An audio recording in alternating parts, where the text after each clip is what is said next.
colonel who stepped out of a Mercedes-Benz with his field jacket draped over his shoulders and his hair carefully oiled in almost a clone of Saddam Hussein. And I was very, very worried at that time. I don't speak Arabic, Chris does. And Chris was speaking to him and trying to convince him that we were legitimate journalists and that we weren't spies or anything like that, which was another concern. And he was sitting there listening to it, fingering his Beretta on his holster. All I had to do was sit there and try to look confident, which I'm not sure was working too well. And I started pretty well obsessing on that Beretta for a little while. Well, these were ordinary soldiers. I mean, they were Republican Guard, right? But no, these I think were regular Army, and then they turned us over. It turned out that they'd been holding 2 Brazilian journalists and an Uruguayan and a Spaniard for 2 days at that Army camp, obviously not knowing what to do with them. Once we arrived, either because there were suddenly 6 or because they were Americans or whatever, they decided to turn us over to the Republican Guard, which they then did. And they drove us up around through Basra and up to Basra University, where we spent the night at the computer lab in Basra University in the pitch dark. We were in the middle of the artillery park of what I think was the Republican Guards division, which was just banging away at Basra all night long. Was there a point where you thought you were over the edge, that it might take an ugly turn? You never knew. Once we were in the hands of the Republican Guards, they said, you're going to be okay, we're going to take you to Baghdad, you're a guest. A little hard, that was unconvincing. But each time you were turned over to a new bunch of people, it was obviously a very nervous time, but all the time we were with the military, after we were with these first people who stole us blind, they treated us very well, and they were very generous to us, and there was no evidence of bitterness or hostility towards us, and that lasted up until the time we were turned over to the secret police in Baghdad, who were quite different. Mr. Khalil, you know how these things go. Were they lucky in the way that they were treated? Yes, I think they were. Things could have gone... I think that total anarchy is reigning. It depends on whose hands they fell into and what happened next. These things that don't follow a pattern at this point, we have total chaos. What might they have expected? You mean to say that someone might just taken them off and shot them or done... Yes, why not? Many, one can imagine different, considerations coming in, depending on the relation of that particular army officer, maybe with his Republican Guard seniors and so on. Many different things might have happened. They were very lucky. Are we at the point now where it appears that Saddam is going to be gaining some kind of control in Basra, as we are hearing, or do you expect that as the pressure continues from these various factions, anarchy is simply going to spread throughout the country? I expect anarchy to spread, but he may gain the upper hand for a while, and the rebellion itself as a whole, or in parts, large parts of it may be crushed, but on the whole, the country is coming apart at the seams.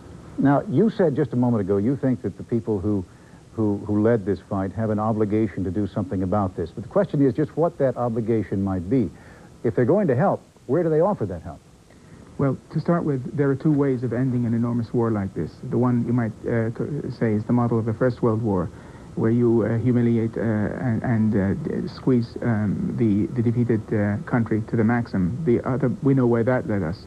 The other model is that of the Second World War. Now, for various reasons, this war was stopped just short of the elimination of the Saddam Hussein leadership. This, it seems to me, is the central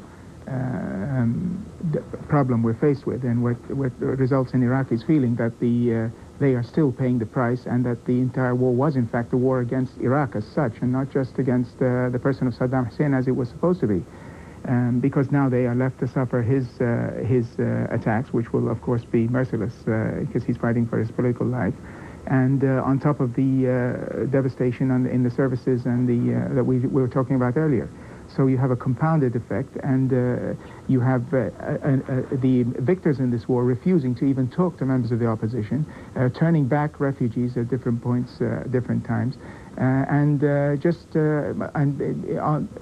even talking about, as you mentioned earlier at the beginning of the program, non-interference in internal affairs, which it seems to me is a mockery of the common sense of every American.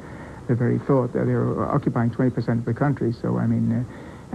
so on a whole series of levels, it does seem like the victors in this war intend or want, or in some way or another, really want this brutal regime in power. Neil, let me bring you in here. You really have been tracking this war for the most part from Washington. Do you have any sense that there is an appetite to intervene in this civil war in any way? No, one of the things that we think really saved us was the fact that the American Army was there. I agree, we were very lucky indeed, and we were imagining most of those contingencies that you were talking about. But from the American point of view, they have a hammerlock, a military hammerlock on Iraq, and I don't see that there's any appetite to continue movement. Well, no, it's not just a military question. The question is also a political and an economic one. Should the United States, in some fashion, intervene in what's taking place in Iraq to try to direct the way it's going to turn out? Well, I agree with Mr. Khalil. I think the United States is intervening. It's not clear what it's trying to do, however.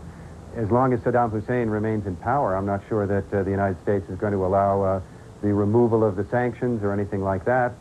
That's certainly a kind of intervention. As he says, where the United States is occupying a large part of the country, so and holding many thousands of Iraqis prisoners at this point.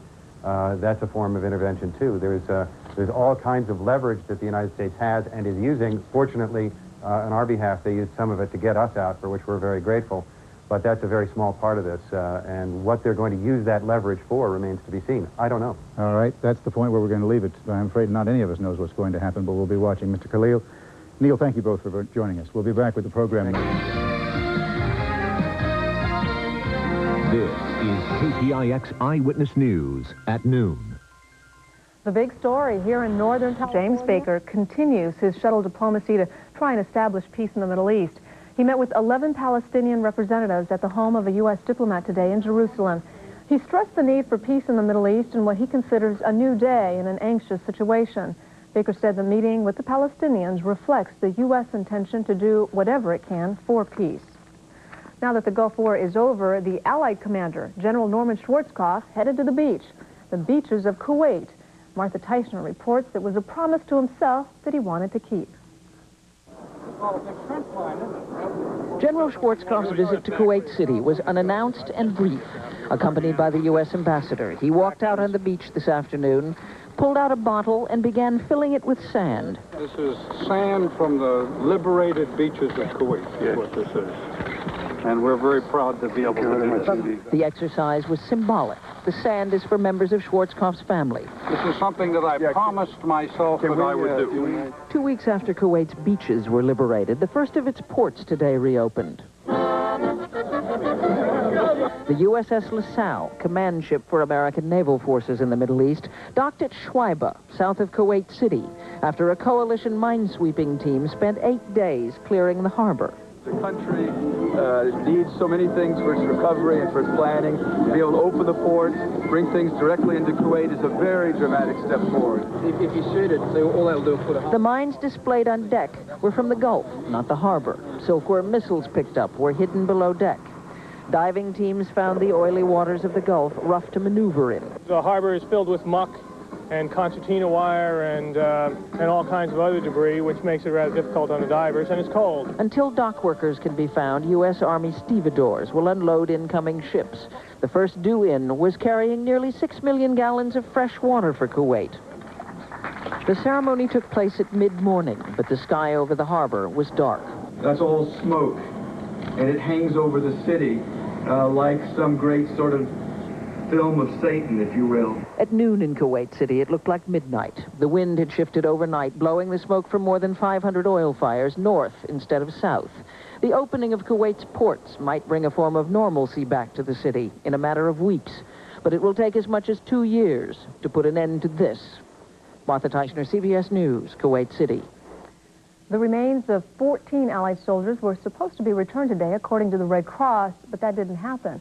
The plane returned to Riyadh, Saudi Arabia, without the remains. No explanation was given, but sources in Baghdad said the bodies would be returned tomorrow. This is KPIX Eyewitness News at noon.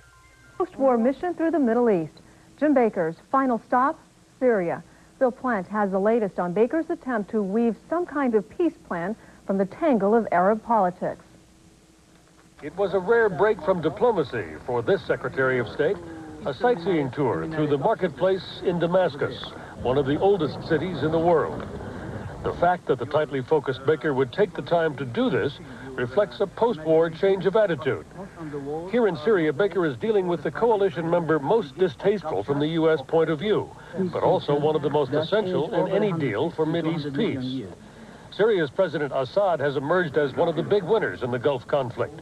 His longtime enemy, Iraq, is in ruins, and his own economically strapped nation is between $2 and $3 billion richer as a result of contributions from the oil-producing Gulf states.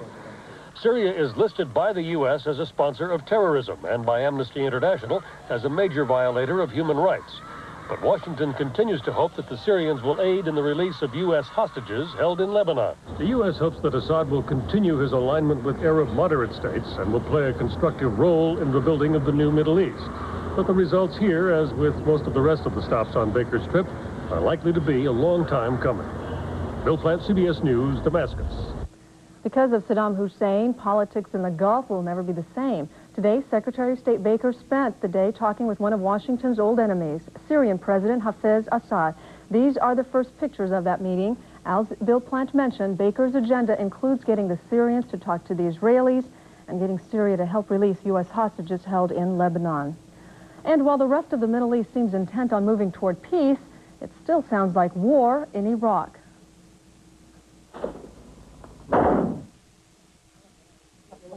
Rebels destroyed posters of Saddam Hussein near Basra, and there are reports of heavy fighting to the north and even in Baghdad. Kurdish rebels claim the government has threatened to kill some 5,000 hostages. Iraq has expelled all foreign journalists, but the refugees say that many Iraqi cities are near anarchy. Tens of thousands of refugees are heading toward Iran, trying to get out of Iraq. The roads out of the country are jammed with cars and people. Some of them have set up makeshift camps at the roadside. It is unclear whether Iran is going to accept all the people who would like to get in. Iran radio says that 30 people burned in napalm attacks have received asylum. And the remains of 14 Allied soldiers killed in Operation Desert Storm arrived in Saudi Arabia today. The Pentagon says that one of the dead is a Navy flyer shot down over Iraq. He is believed to be the only American. The body of a Marine Corps pilot shot down over Kuwait was identified yesterday. He had been listed as missing in action. And in Washington today, awards were given to a special group of soldiers. 5 former POWs received the Purple Heart, the Prisoner of War Medal, and the National Defense Service Medal. 2 women were among the 4 recipients on stage at Walter Reed Medical Center, and a 5th soldier was given his medals at his hospital bed. The Army Chief of Staff thanked the soldiers for paying a steep price in the name of freedom. 7 News. Good evening, I'm Cheryl Jennings. Ana Chavez is off tonight. And I'm Richard Brown. There's our view, and in various ways they know our view, that grabbing territory would be counterproductive, and I could take this opportunity to suggest that that would be the worst thing they could do. And the President's Secretary of State is wrapping up his 5-nation Mideast peace mission tonight. James Baker's trip to Damascus was more relaxed than the last time he was there. He spent part of the day playing tourist in mosques and markets. And then it was down to talks with President Hafez al-Assad. They lasted longer than expected. Baker was looking for some movement on the part of Syria in getting the Arab-Israeli talks restarted. They also discussed American hostages held in Lebanon, but it isn't clear if Syria can help. Reports indicate that Iran holds the key for the release of the hostages. 5 former prisoners of war are sporting new medals tonight. The Army's Chief of Staff presented them with Purple Heart, Prisoner of War, and National Defense Service medals at Walter Reed Army Hospital today. 4 soldiers, including 2 women, were present for the ceremony. The 5th was recovering from surgery in another part of the hospital. All 5 were praised for their spirit, courage, and sacrifice in the Persian Gulf War. Although soldiers can count on at least one more medal coming their way, President Bush has ordered a new medal called the Southwest Asia Service Medal to be given to everyone who served in the Persian Gulf War. Iraq, Kuwait, and Saudi Arabia are technically part of Southwest Asia. The medal goes to anyone who participated in military operations there or in surrounding waters or airspace after August 2nd. Tonight on a special edition of Night Focus, KGO reporter Greg Jarrett will join us to talk about his experiences covering the war in the Gulf. That will follow at midnight afternoon. I'm in Italy, driving this incredible sports car, and my boss is there. He says, "We need a ride to the shareholders meeting." Now, here's where it gets weird. The sports car has 4 doors. I mean, there's no such thing as a 4-door sports car. It's just a dream. Right? Greg Jarrett returns tonight at midnight on Channel 7. The ceasefire hasn't been finalized. Almost 1 million mines still lie in the sand. 500,000 U.S. troops remain in the Gulf. And Saddam Hussein is still in Baghdad. America may be celebrating, but there's still a lot of unfinished business out there in the desert.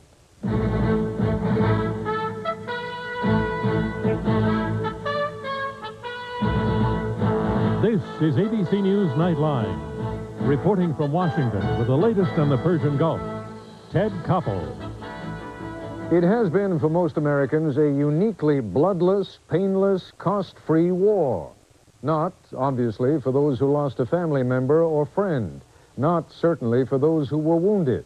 Not even for those who have had to endure the absence of a loved one for the past 7 months plus. But for most of us, America at war was strikingly similar to America at peace. No rationing, no blackouts, no deprivation of any kind. And now, there is a compelling national sense that it is all over. Mission accomplished. A huge, unambiguous success. Indeed, it is all but impossible to believe that the fighting could start up again. Nevertheless, there are a lot of loose ends. None, perhaps, which seems of immediate importance to the United States, but loose ends all the same. And some, as Nightline correspondent James Walker reports, could be difficult to tie up. I am pleased to announce that at midnight tonight, Eastern Standard Time, exactly 100 hours since ground operations commenced and 6 weeks since the start of Operation Desert Storm, all United States and coalition forces will suspend offensive combat operations. 26,000 U.S. troops have already left the Persian Gulf, but hundreds of thousands remain. What is preventing their immediate return home? While the shooting and bombing may have stopped, peace has not yet come to the region.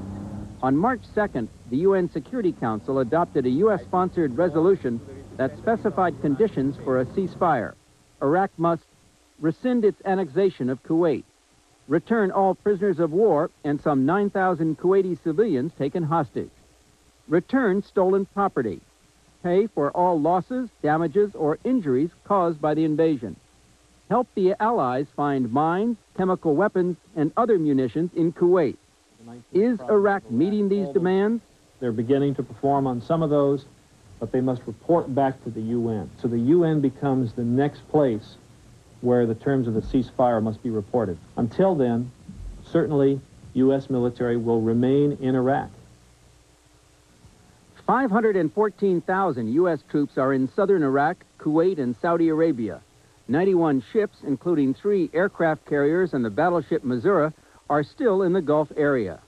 In Kuwait, American forces have been kept busy blowing up Iraqi tanks left behind. The job of clearing Iraqi-laid mines has been made deadly by the shifting sands and poor Iraqi maps that make detection difficult. ABC News military analyst Tony Cordesman says some grim discoveries could complicate a permanent settlement to the war. British divers out in the harbor of Kuwait have not only found mines, they found corpses. No one's quite sure who those corpses are as yet, but it could be a serious problem if they turn out to be another atrocity story.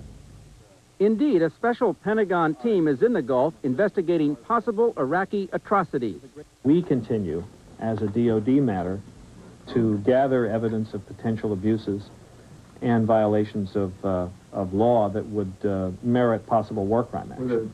However, some feel that the difficulties in uncovering the atrocities should not delay a peaceful settlement. It's not necessary to condition the end of this war on the prosecution of war crimes. That's going to be a very long task of gaining custody of the alleged war criminals, of gathering evidence against them, of interviewing witnesses, of finding the proper legal form in which to prosecute them, and finally holding the trials. Another thorny issue involves reparations, the money Iraq owes countries such as Kuwait and Saudi Arabia and Israel, where cities were damaged by Scud attacks. Today in New York, the Kuwaiti ambassador to the UN made it clear While Iraq has agreed to return some of what it stole, the list is incomplete. There is no mention whatsoever to the military aeroplanes, to all, military equipment which has been moved, which, covers more than $2 to $3 billion worth of material. But getting the money from Iraq may now be virtually impossible. They're flat broke, and Iran has prior claims, as do endless number of Western banks. So the moment that Iraq has any spare change, there are a whole series of creditors who are standing in line. How Iraq might pay up is one of the subjects Secretary Baker is addressing in his current Middle East trip, says ABC News State Department correspondent David Ensor. Secretary Baker is hearing a variety of suggestions from the allies in his travels on how to adjudicate claims and how to take a portion of Iraq's oil revenues as payment once the embargo on oil exports is lifted. But these solutions seem very far away when only today President Bush pointed out that Saddam is now using his military to attack the Iraqi opposition.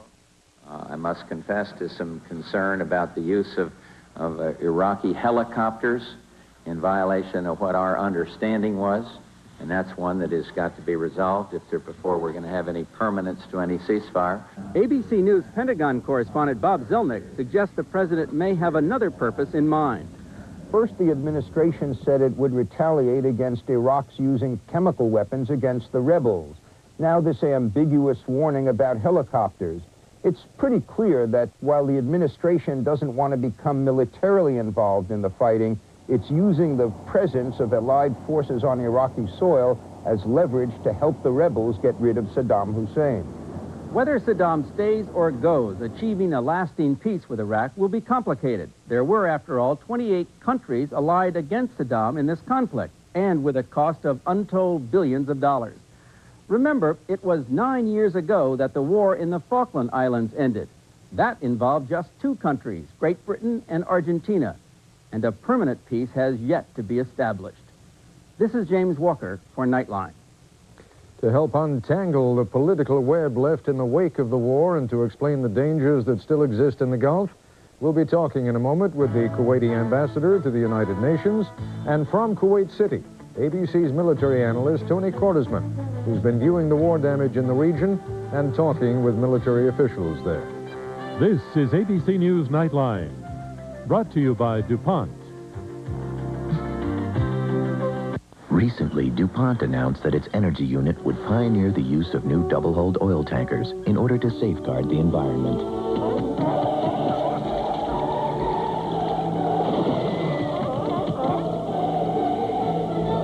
The response has been overwhelmingly positive.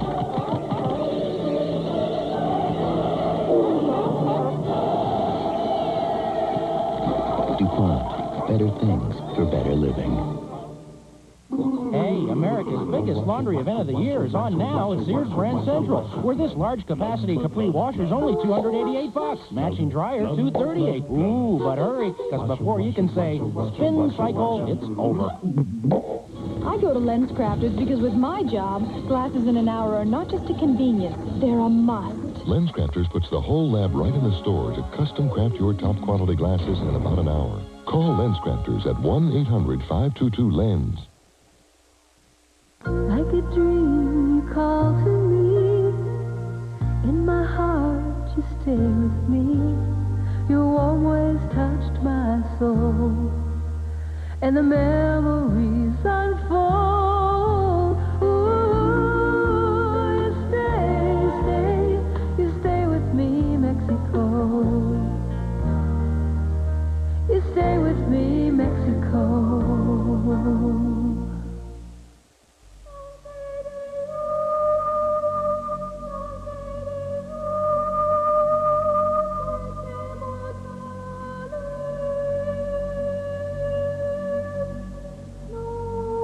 Is there a rational alternative to the traditional trading floor? Yes. Not having one.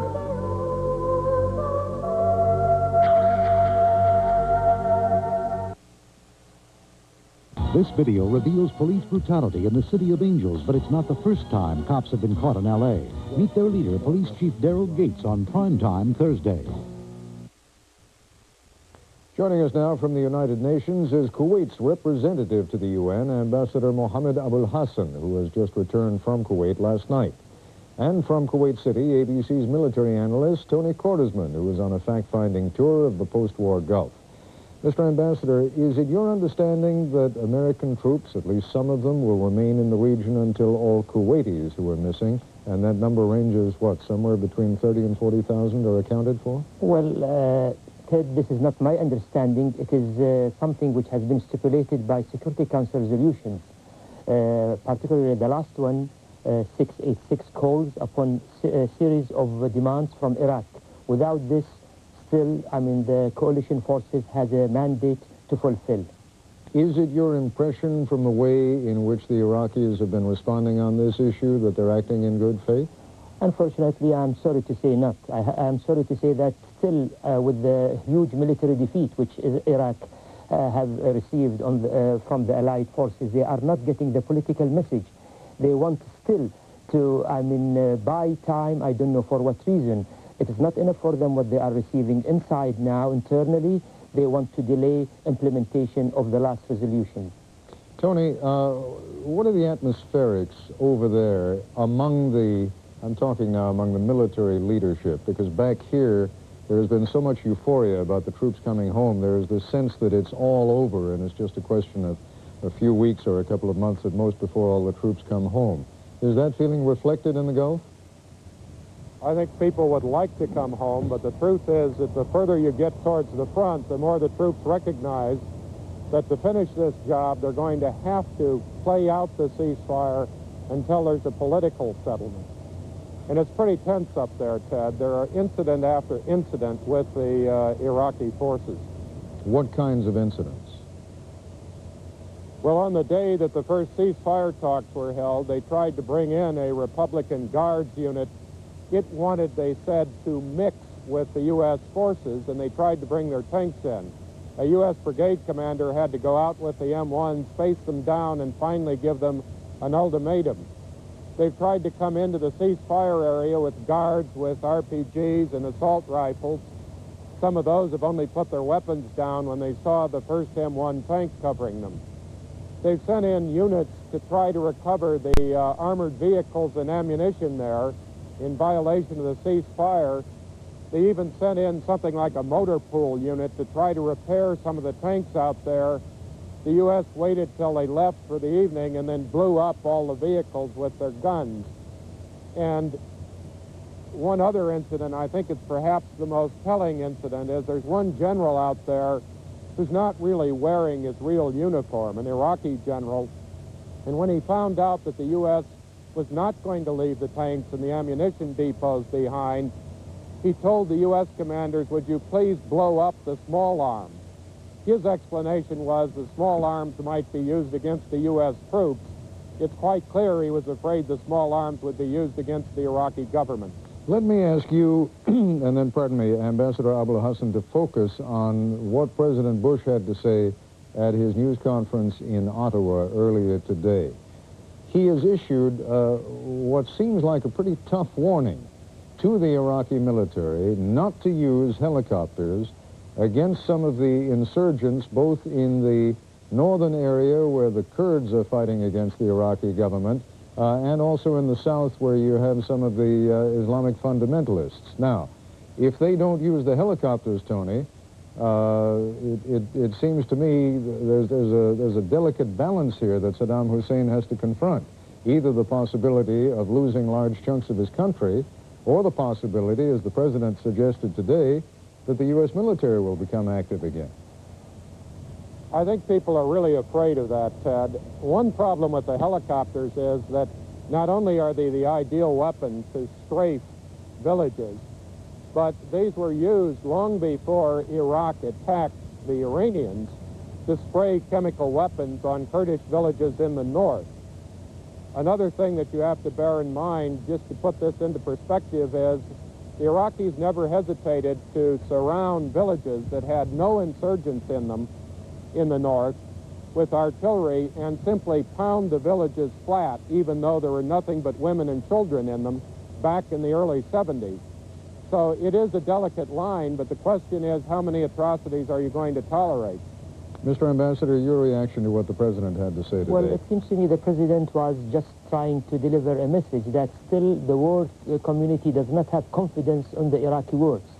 I mean, during the military talk which has taken place near the border between Iraq and Kuwait, there was such kind of detailed agreement that such kind of usage of helicopters should not be used because, I mean, Iraq might come at a certain moment and try to subject the coalition army to attack.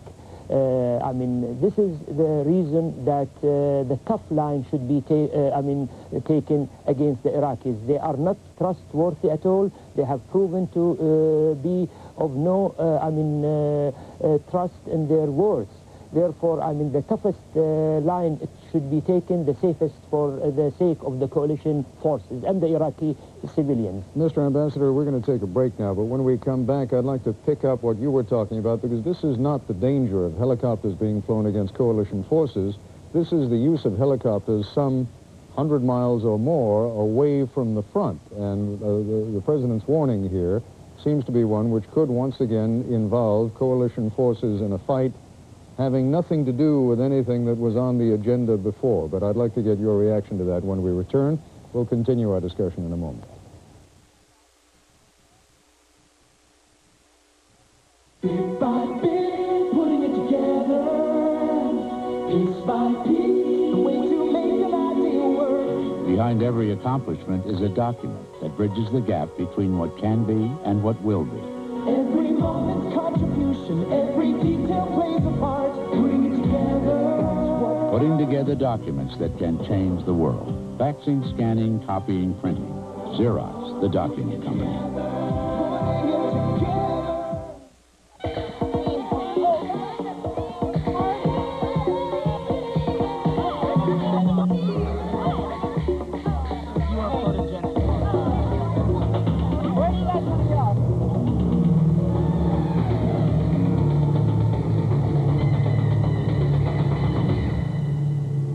It's amazing how much scrap metal you get from a few cans of beer. Help fight drunk driving. See your Allstate agent. Where do you find a $12 Fieldcrest bath towel for only $4.49? Where else but Stroud's annual spring sale. Savings up to 70% on specially selected merchandise. Save half on Fieldcrest oversized 100% cotton terry towels, now just $4.49. Save half on Decorator bath accessories, now from $1.99. $35 handcrafted bath rugs by Regal, now $17.99. Stroud's. No one sells linens for less. Guilty by suspicion, the critics are testifying. Powerful, provocative, perfect. De Niro is extraordinary. I want to know how many communists you knew. Don't you have any shame? Guilty by suspicion, rated PG-13. Starts Friday, March 15th. Joe Garagiola and Johnny Bench at Toyota's Big League Sales Event. Earl Weaver's getting them ready to deal. You, a customer comes in for option package savings up to $1,000. What do you say? Right. How about incentives up to $1,000 on a truck, Camry, Corolla? How about $1,500 on Celica? We've never done that before. This team is ready. Don't miss Toyota's Big League Sales Event. We're really playing ball. Driving just 5 miles per hour slower than we usually do will save over 2 million gallons of gas a day and help keep America out of the red. Do your part. Drive smart. Thursday, this man claimed to be Sidney Poitier's son, but when Primetime asked him about charges he was a con man, this was his reaction.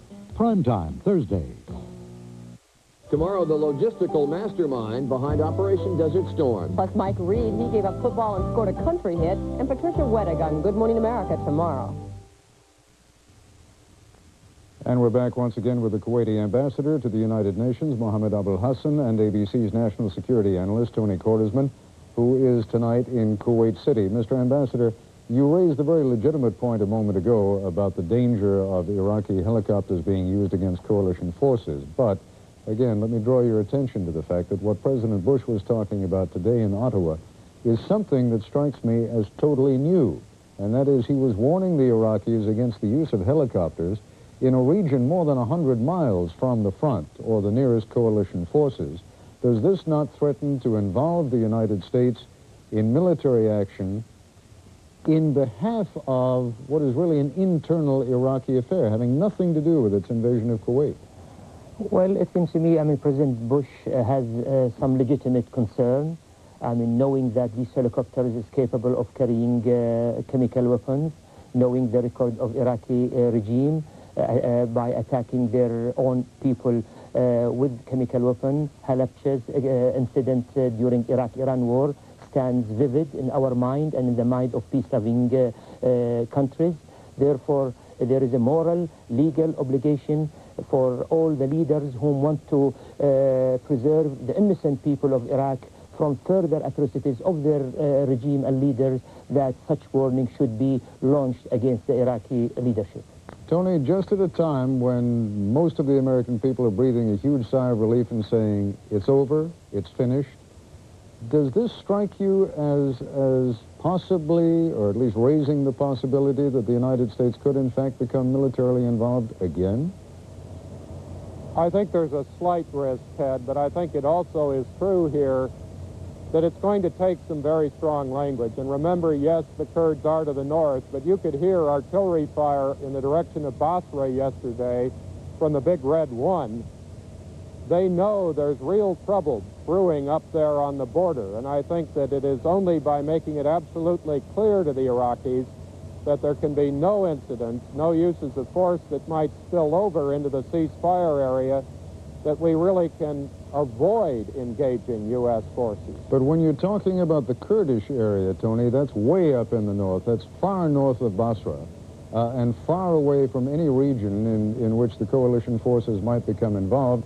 Is that not the President of the United States saying to Saddam Hussein, if you use air power, if you use your helicopters against your own insurgents, we might become involved? And doesn't that, in effect, put Saddam Hussein in a position where, on the one hand, he faces the possibility of being overthrown, and on the other hand, he faces the possibility of re-engaging U.S. forces? I think it does, Ted, but there's the one thing you have to remember about Saddam Hussein in Iraq. If he can't hold on to power using the immense structure of the secret services, and we're not just talking one, the Republican Guards, who, after all, were formed not to fight external enemies, but to shoot at the Iraqi people and the Kurds, then I think, frankly, he must fall. And yes, the president has broadened the goals, but there really doesn't seem to be that clear an alternative unless we're willing to sit by and watch a massacre. Tony, I know you wanted, and we still have a few minutes left, but I know you wanted to raise an issue which may seem trivial unless you happen to be a U.S. serviceman in the Gulf waiting for mail. Make the point that you and I talked about before the broadcast, would you? Well, Ted, I was up visiting the 1st Division. That's from Fort Riley, Kansas, and they're not in Kansas anymore. They're prepared to stay as long as it takes to finish the job, but evidently somebody back in the U.S. has said to them or their loved ones and to all of the people in the Gulf, don't send packages, don't send mail, they're coming home. What they want more than anything else right now is to get mail from the people they love, mail from the people at home. And that's the one thing they've asked for. And you're saying they're certainly going to be there long enough to receive it? They're going to be there at least a couple of months. They know they have to finish the job. They're ready to finish the job, but they really want to stay in touch with the people they love. All right. We've still got a couple of things to talk about, and we'll do that when we come back right after this.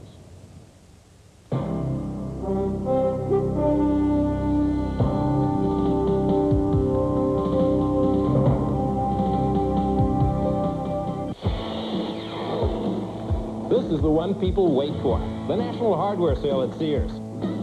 I've never seen a better price on this Craftsman half-horsepower garage door opener with 2 3-function transmitters.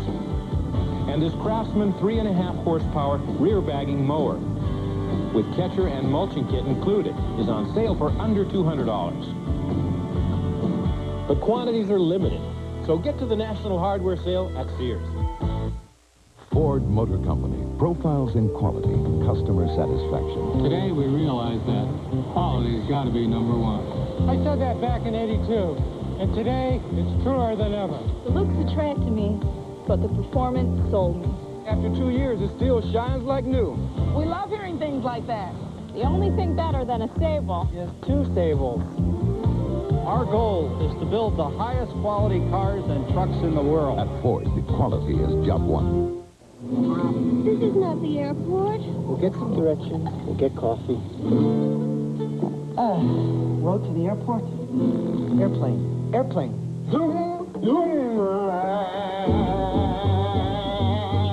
You'll never get coffee and sweet and low. Ah, sweet and low. Great. 2 coffees. Coffee. Coffee? In the cup.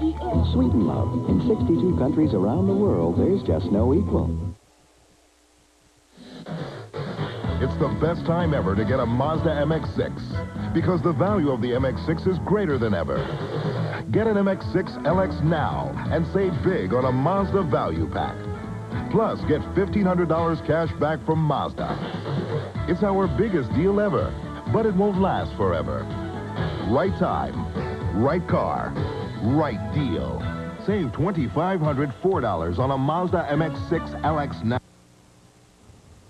Ambassador Abul Hassan, let me direct your attention back to something that Tony Cordesman was talking about earlier in this broadcast, namely that British divers have found a number of bodies off the coast of Kuwait, which brings us back to the general subject of atrocities and discussions that were held at one point suggesting that it might be necessary for war crimes trials. How do you bring that about? How do you bring people to justice who conceivably are now back in the heart of Iraq? Well, surely it is a very complicated matter, but nevertheless, justice should take place. Resolution 674 has obliged Iraq to be, responsible and liable for all the atrocities committed by their troops. Now the Iraqi troops are back in Iraq, but nevertheless, we should not let the world just forget what happened to the Kuwaiti people. It is for the interest of the world peace and security in the future that not similar cases will be occurred, that all our efforts should direct toward finding, first of all, the main responsible figure of these atrocities, which is the leadership of Iraq. We should, bring them to trial according to the international law. And from there, we could reach the lower level officers whom committed all these crimes against Kuwaiti people. Tony Cordesman, in the short time we have left, the justice of what the ambassador is saying may be undeniable. The practicality is something else again. How do you bring such people to trial? Ted, I don't know if you can, but there's one point I'd make. It's very clear that many Iraqi officers simply abandon their troops in the field, particularly the political ones. If Saddam falls, I think there'll be a lot of those officers brought to justice by their own people, if for no other reason than by abandoning their troops, they murdered thousands of them, simply leaving them to die in the field. But do you think there is any kind of commitment on the part of the U.S. military to go after the military leadership and bring them to some kind of military justice before military tribunals? I don't think so, Ted. There's no way that the American military can hunt down among the people who are real soldiers, the ones that committed these atrocities. It's either going to have to be done by some form of international law or it'll be done by the Iraqi people. All right, Tony Cordesman, Ambassador Mohammed Abul Hassan, thank you both very much for being with us.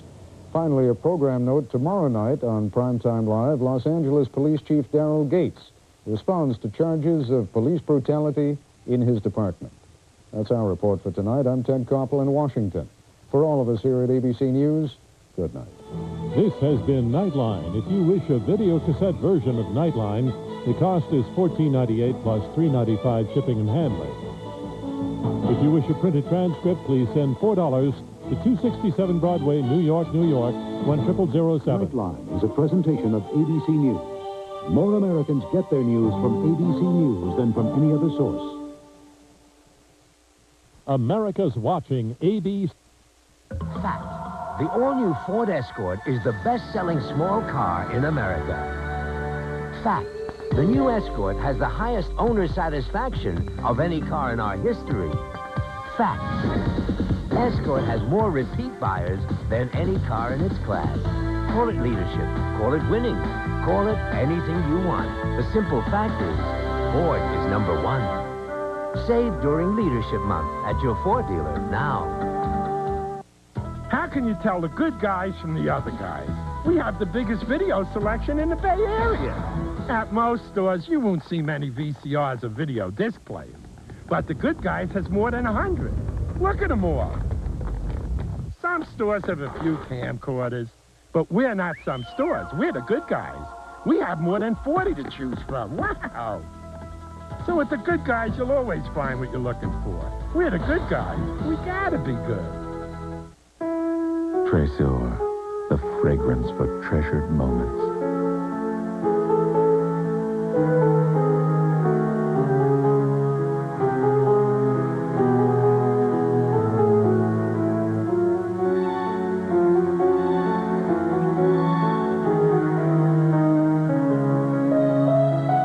Tresor, the new fragrance from Lancôme, Paris. It must be at Macy's. Will the one you wear turn into someone you dread?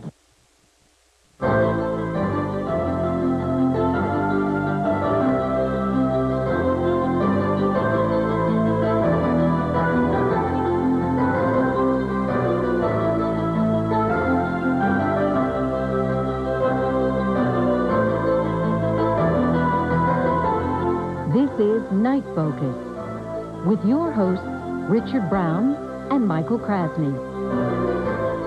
Good evening and welcome to this special edition of Night Focus, our simulcast program on KGO Radio and on Channel 7 KGO Television. Michael?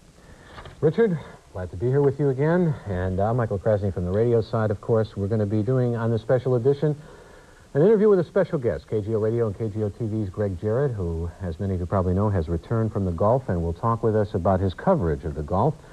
You've seen his reports. Now you can also have a chance to talk with him, and you can do that by calling in on the program. We're not with our regular phone lines now on the radio. We have a special 800 number for you, and that number is 621-7777. Your questions and comments are welcome. As you said, we've seen a lot of Greg's reports through the course of the war, but we wanted to bring you up to date on some of the issues that Greg has shared with us over the last week, and then we'll begin our discussion. When Allied air raids ripped through Iraqi skies January the 16th, Greg Jarrett's war reporting began, and so did his hopscotch across Saudi Arabia. For security reasons, we never knew exactly from where Greg was reporting, but he was usually allowed to deliver first-hand accounts of the awesome destruction he witnessed. I was beginning my sleep cycle in the fourth-floor hotel room where I take my naps. Upon hearing the siren, I did a very stupid half-asleep thing. I opened the sliding glass window and looked out to see what this raid was all about. The hefty twin boom of a Patriot launch was accompanied by two streaks skyward. Now, I wondered where the Scud was, then boom, the sky lit up. A split second later, the concussion heaved me back on my bed, and the floor-length drapes flew straight out across the ceiling. I think from now on, I'll watch these air raids from the safety of a distance. I got way too close to this one. The threat of military censorship loomed over every reporter. Greg was reprimanded for his account of the Scud attack. I was contacted through the ABC broadcast manager. The Saudis were unhappy that I had given so much away about the location of the explosion. They said I was being very much too specific with regard to the airport, and in retrospect, perhaps I was. That's the kind of screening that I'm getting on stories that I'm doing for you in live reports. Frustration with censorship mounted as war raged on. When the ground war began, Greg found himself 80 miles inside Iraqi territory, risking his life for a story he later found he was forbidden to report. Yesterday, we were part of the invading force into Iraq. I was in a helicopter that was loaded with JP-8 jet fuel on the bottom. I asked the pilot if we start taking rounds, if somebody starts shooting at us, what happens? And they said we would go up in a ball of flame. But we took that risk to go in and get the story. So we got in there, we worked all day long interviewing these first troops into Iraq, dug into their positions, and when we got back, we had our stories all prepared to go on the helicopter, and we were told that Dick Cheney had imposed a news blackout. So they froze our material. That news freeze was lifted early, and Greg continued his frontline reporting until the war's end. Word of the ceasefire reached his pool of reporters with the 12th Aviation Brigade in Basra. Within a week, he was homeward bound. After 56 long days away from his wife and son, Greg received a jubilant homecoming last Wednesday, complete with kisses from his radio colleagues. Finally home safe and sound, but his adventures in the Mideast won't soon be forgotten. You still have jitters from those times? Well, I don't know what I'm going to do when the car backfires. Let me officially introduce Greg Jarrett, who is here with us, our colleague and friend back from Saudi Arabia with nothing less than a hero's welcome, and with the jitters still very much in the forefront of your mind. Maybe you could talk with us a little bit about that. Having gone through this and having been so close to the whole arena and the alarms and the scuds and the putting on the gas mask and all these things that you've reported back to us, you feel like you've come back from combat? I wake up in the middle of the night still and wonder where I am. I guess the worst part is I slept in a mummy sleeping bag most of those nights, just tightly confined. And I still wake up and find myself in that position, just sort of my arms crossed and my legs crossed. And it takes me a few minutes to wonder where I am. I'm sure it'll be a few weeks before I finally uncurl all the way. You know, it's interesting because soldiers go through, you know, changes, mental changes. Some of them have to come back and have psychiatric care. I wonder if the same would be true of correspondents that cover wars. I don't think that it's going to be that serious. I think all I needed was a few oysters and a couple of brews, and I'm fine. But I haven't gone through the process completely yet. I wonder if that would be true, though, for those who weren't as experienced as, I mean, you've been around the world. I wonder for those rookie correspondents over there, whether they're going to have a little bit more difficulty coming back. There were quite a few youngsters there, but most of the youngsters were not on the combat pools. Most of the people had been fairly well screened. We'd been talked to quite a bit, and I was one of the rookies as far as that's concerned with my coverage over the past few years. Most of those guys have been to Vietnam for several years. You were pulling 18-hour days generally, and with all of the fear and all of the fire that you were under and everything, I would imagine that after a while you didn't even have time to think about the terror and the fear. It just became a natural, organic part of your life. Yeah, with the lack of sleep, I did get kind of emotional as far as when I would touch on a story that was particularly sad or interviewed somebody who hadn't seen their child for a while. A little bit of moisture came to my eyes. But as far as being scared, I really didn't have time for that. Some of the days went 36 hours. And then I'd have a 4-hour sleep cycle before I was awakened either by Saddam Hussein or by my manager on the telephone. Was your parachuting good preparation? We should mention this is not only a hobby, it's a passion of Mr. Jarrett. You know, I don't really think there was any comparison between the two. I do one for fun and the other for business, and I was there to do a job. Well, there's one story that you were telling earlier that I want you to tell us, and that is when you were sharing the tent with the general and talking about going into the ground war and how you were going to protect yourself. Well, he asked me a few questions. He said, number one, how are you, what scares you the most? What makes you the most? And I said, not getting the story. And then he said, well, we've got a sergeant here who needs to talk to you. And the general turned me over to an 18-year veteran and actually took out several weapons and disassembled them on the floor, put them back together again. And he said, Greg, I know that you don't want to pick up one of these, but your Geneva Convention card, if you hold that up, it's not going to stop bullets in the middle of the night. He said, I implore you, if you find yourself in a position where you are being overrun, pick up one of these, make sure the clip's in, make sure the bolt's back, make sure there are bullets in it, and shoot to protect yourself. And I said, I don't know if I can do that.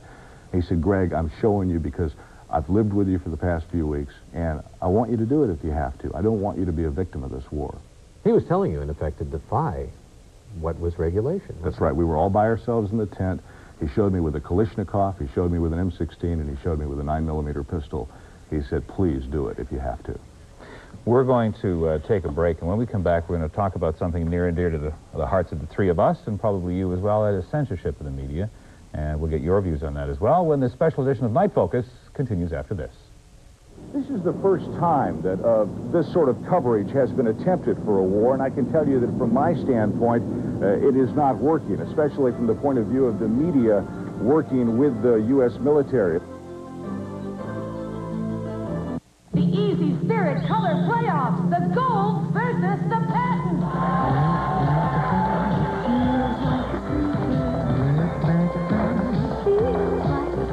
The one and only Easy Spirit Shock Blocker Pump. There really is a sneaker inside these little pumps. Can walk in style and still smile.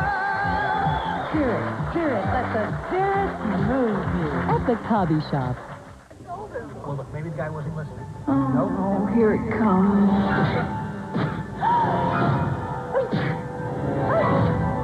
When allergies come on this strong, Benadryl comes on stronger. Call 1-800-962-1234 for information on the pollen count in your area. That's 1-800-962-1234, the Benadryl Pollen Track Hotline. Toll free from any touch-tone phone. LensCrafters custom-crafted eyeglasses in about an hour, meaning exceptional quality. From start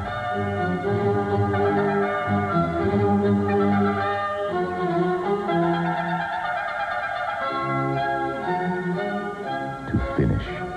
LensCrafters, eyeglasses of exceptional quality, custom crafted in about an hour.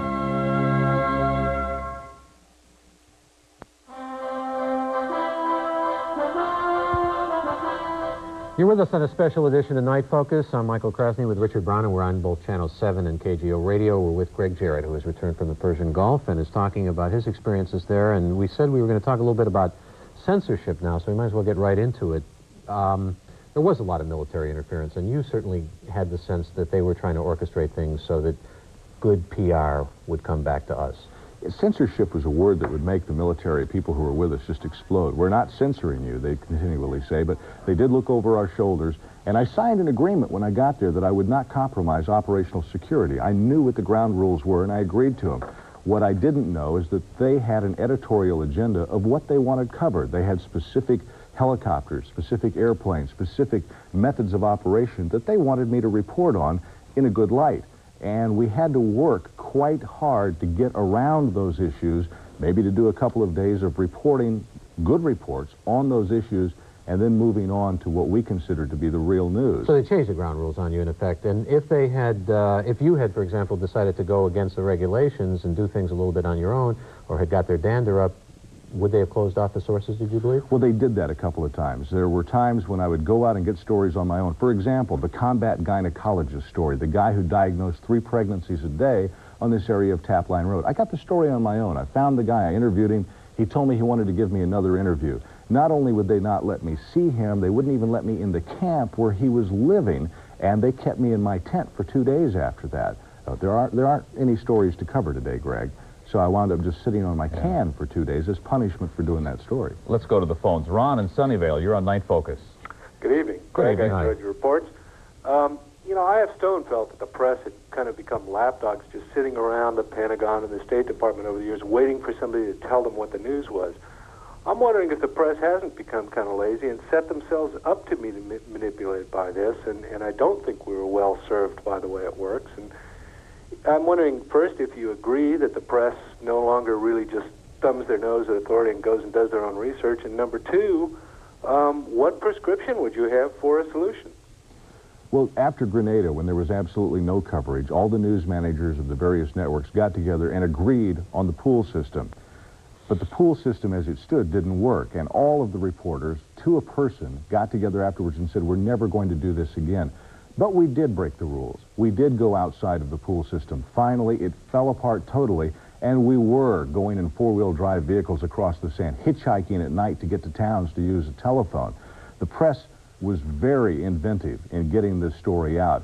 But I don't think if there is another war, you're going to see anybody who was on the pools here doing it again. What has to happen is there has to be more of a cooperation between the military and the press in order for the stories to be able to come out with any degree of security for the military and for the press as well. I didn't want to tell anybody that they were a widow or a widower before the military had a chance to. All I wanted to do is give a historical perspective to the war. We did that, but not the way that we should have. We're going to have another caller join us. Barbara from Cupertino, welcome to Night Focus. Good evening. I have a son over in Saudi Arabia, and my concern is, how do the troops in the field feel about the censorship? They were upset. Whenever we would, especially with this 48-hour embargo, I saw people throwing things across the compound. I saw soldiers go in and beg to use a telephone to call their commanders. And that, I believe, is how the embargo was finally broken. A couple of us were actually taken illegally by military officials to the local town to be able to communicate our stories. By the time we got there, the embargo had been broken by Washington, but only because these officers had been on the phone burning up the lines to the Pentagon. Explain that a little bit for me. I'm not sure that I understand. Why were they angry with the censorship rules? They had worked to get us out 80 miles into Iraq. Right. They had risked their lives, and the people who were in the helicopter had risked their lives as we did to get the story.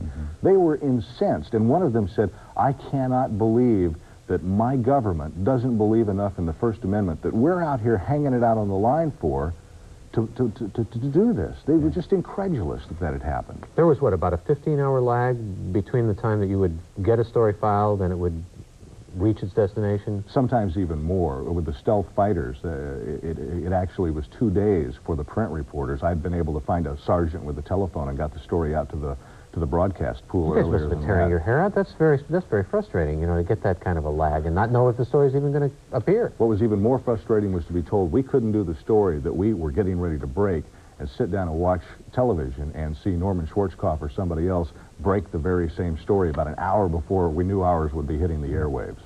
Did you ever really know that any of your stuff got to air? The only way I did was 2 ways. Number one, Armed Forces Radio played everything back to back. The ABC, NBC, and CBS News, and I was usually on all 3 of those newscasts at times because it was pool reporting.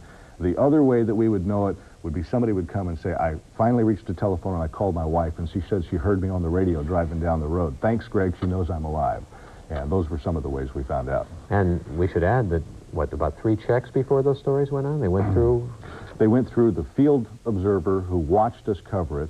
Then they listened to it before they sent it back, and then once it got back to Dhahran, the Joint Information Bureau had someone check it there before they handed it over to the network manager. All right, we'll talk some more with Greg and you. Stay with us on Night Focus.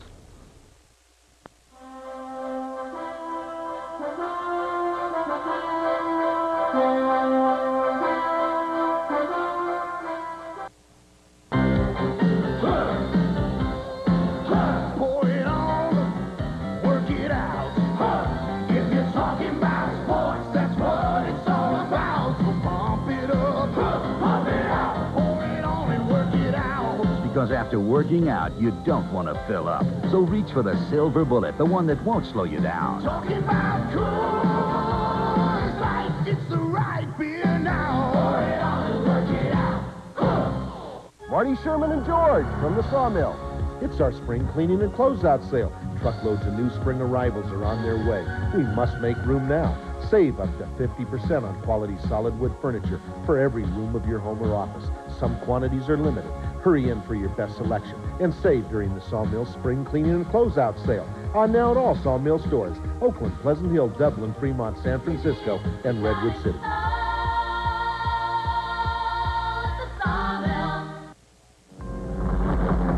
When your office is 200,000 acres of rugged woodland, and you train the men who prevent anything from happening to it, you can't depend on just any deodorant. Men count on Old Spice deodorant.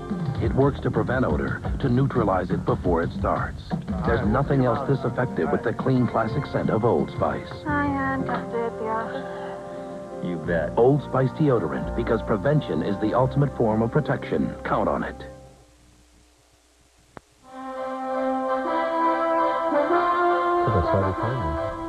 Welcome back to Night Focus on KGO Radio 810 and on Channel 7. Let's go to the phones first. Wanda in Oakland, you're on Night Focus. Hello, how Hi. are you? Hi. Welcome back, Greg. Thank you. I wanted to ask a question as well as make a statement. I have been writing to the boys over there in the Persian Gulf for about the past 3 months, and I've written about 4 letters. I have never received a reply. And I wanted to know that even though I am still aware that there are our boys are still over there, I wanted to know, perhaps, could you give an address or a phone number? Maybe I don't have the proper address, and I would still very much like to write them and support them. If you're writing to any soldier mail and you're using that address, you've got the right one. Let me say this, my wife is just now getting letters that I wrote to her on February 5th and February 6th. So it takes a while for the mail to get through. She still hasn't gotten the anniversary card that I did on a piece of cardboard and sent to her. Uh-oh, let's hope that comes through soon. Those letters mean so much. Those people would take underwear and clothing out of their backpacks so they could carry these letters with them, dozens of them. In one case, a guy lugged around a box of over 200 letters with him wherever he went in the field, and they do write back. Speaking of soldier morale, which is really what we're talking about here, most of those guys felt they were fighting for a good reason, right? I mean, they believed in restoring the emirate, or maybe what they knew was the emirate, or restoring the Kuwaiti government as they saw it, a legitimate government. They had a firm belief that what they were doing was right, no matter who you talked to out there, even the ones who were dissatisfied, unhappy because they were being kept in the service or whatever past the time they were supposed to get out. They still said that we were trained to do a job, this is the job we're going to do. And then there were those who got political and believed that they were free in a tiny country that had been invaded and wronged. You talked about training, and I'd like you to talk about it a little bit more. What was your impressions of how well prepared the forces were?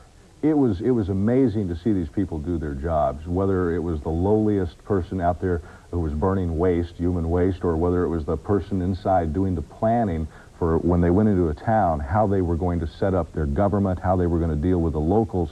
They had it down. They had it set up. And the integration between the reservists, the National Guard, and the regular Army. I saw units that were normally 7,000 people expanded to 21,000 for the war, and the people working together side by side as if they'd been there all their lives. Boy. Let's talk about impressions now about the Saudis. You were in their country, maybe not even as a guest in the minds of some. Tell me how they treated you and what your opinion of them is. Everything took 10 times as long as it normally takes, from getting into the country to getting out of the country to simply moving from point A to point B. It's a very traditional country, and they made it very clear that they did not really enjoy the fact that I was there. Media people are not normally invited into Saudi Arabia, so it was very different for them. The children were a different story. Children, I've got pictures of myself with groups of children. And children are children anywhere. You know, they want their arms around you. They want you to hold them. They want you to touch them. But the adults made it really clear. Get your job done and go home. Were the soldiers resentful toward the Saudis? Because, after all, they were being deprived of religion, playboys, all kinds of different things. There was some resentment, but most contact was kept fairly well to a minimum. The greatest deal of resentment that I saw was when the Saudis were receiving Iraqi prisoners of war. And the Saudis, the Iraqis were being turned over by U.S. MPs. And the Saudis would greet the Iraqis, put their arms around them, kiss them, welcome, brother, and give them food. And the MPs were kind of incredulous. They'd look and they'd say, we just risked our lives transporting these prisoners, and here the Saudis are welcome. And you ask the Saudis, they say, well, they're Arabs. They are brothers. They are guests, yeah. We got a caller. Dave, just back from the Gulf, we hear. Yeah, just back. Welcome home. Yeah, welcome home and welcome to Night Focus. Nice to be home. Listen, I wanted to comment about the psychiatric care that you said would be needed by many people coming back. I kind of disagree with that because from what I've seen coming back, and everybody seems pretty strenuous and pretty much ready to go back if they need to. So, Dave, where were you? Oh, I was in pretty much behind the lines like Riyadh. Okay. Well, there were a lot of people who were up front who were living in holes for most of the time, and I was up there with them. I don't think it's so much that they need psychiatric care in the sense of a stressed-out Vietnam veteran who may have been involved in a lot of things over a period of a year, but maybe somebody to talk to about the rigorous conditions and the things that they had to do without. That wouldn't be bad necessarily. The loneliness and deprivation. We've discovered a lot about psychological help and what conversation will do for you, and I think that that's what you're talking about. I know that that's what I was talking about. Yeah, perhaps I chose the wrong word when I said psychiatric help. I was thinking more of the old concept of being shell shock, small S's, where you know, I mean, if you've been doing what you were doing, you know, sleeping in the fetal position in a sleeping bag in a foxhole for a month, you know, you're right. And talking to someone is probably something you need to do. Although I found, for example, that some of Vietnam vets were really envious and angry about all the hoopla and all the appreciation and whatnot that these people coming back from the Gulf got. Well, I think the support made all the difference in the world, and the support was certainly felt over there. Okay. We're going to be back in a couple of moments with more of Greg Jarrett on Night Focus after this.